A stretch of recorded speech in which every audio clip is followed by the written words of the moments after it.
This was a mistake.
As you saw from that very short clip, the bike now runs. So what's left to do? I need to, I've got to attach the rear brake still, finish painting that rack off, so that just needs to be lacquered.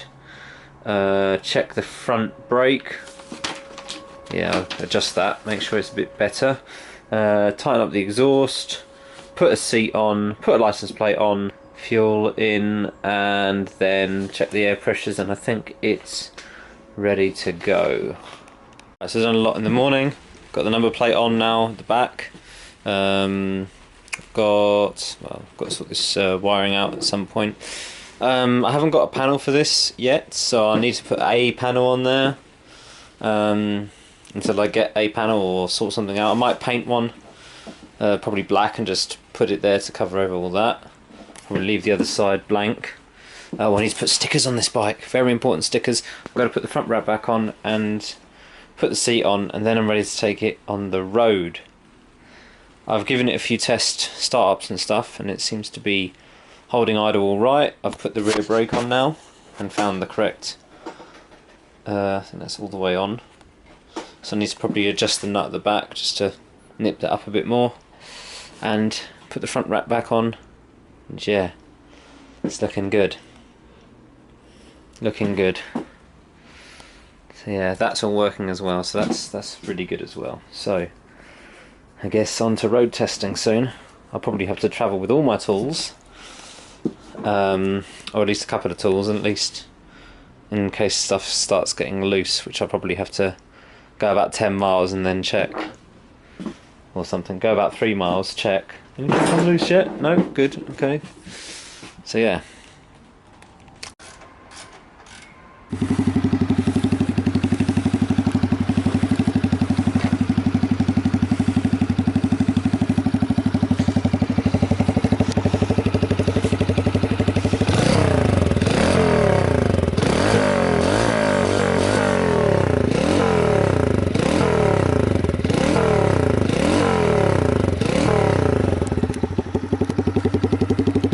I don't have a bash plate on. I don't have a bash plate on. Don't go quick. This suspension is rock solid. Suspension is absolutely rock solid. That buzzing sound is the front mudguard hitting the tyre.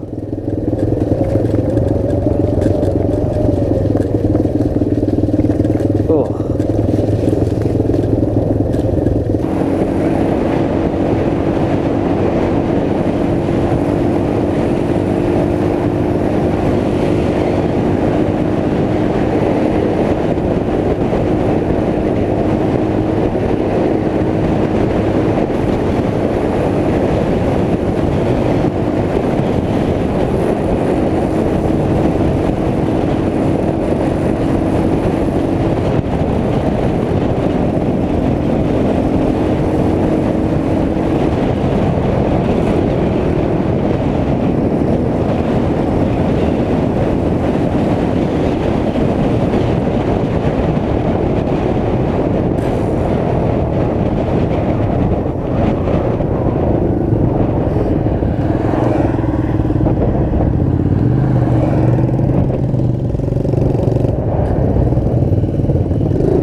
Much better now with the carb set up like that.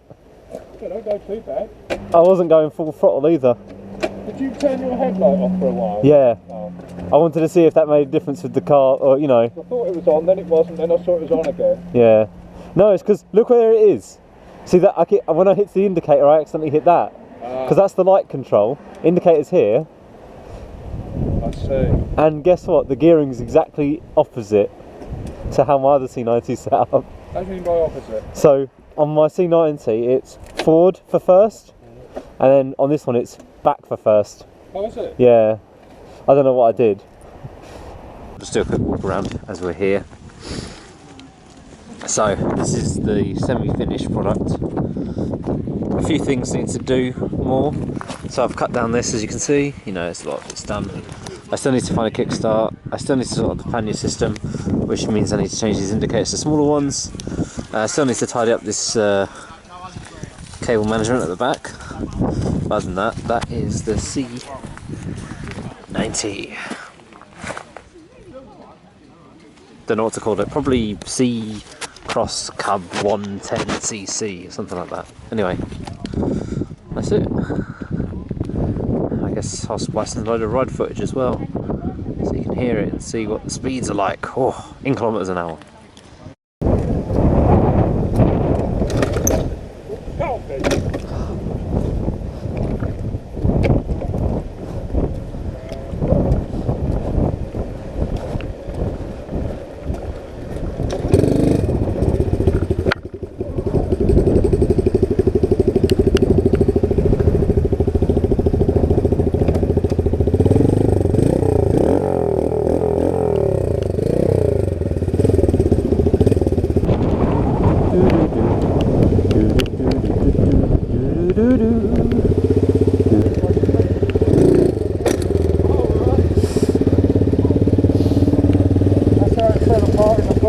It is pretty much, yeah.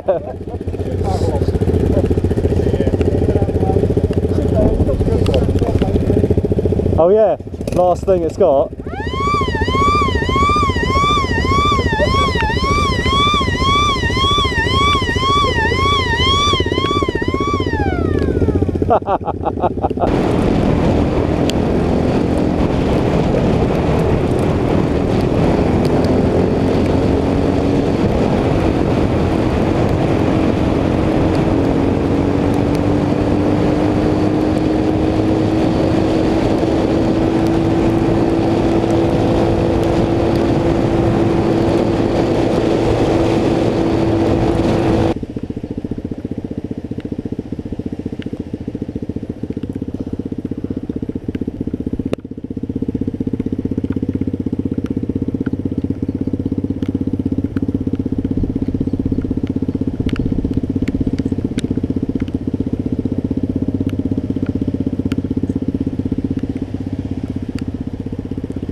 That's not money, is it? I've got one on my bike.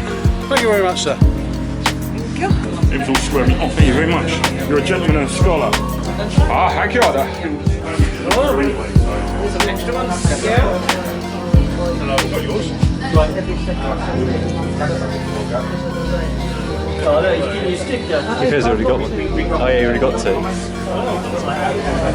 You don't got one on your bike? Not yet.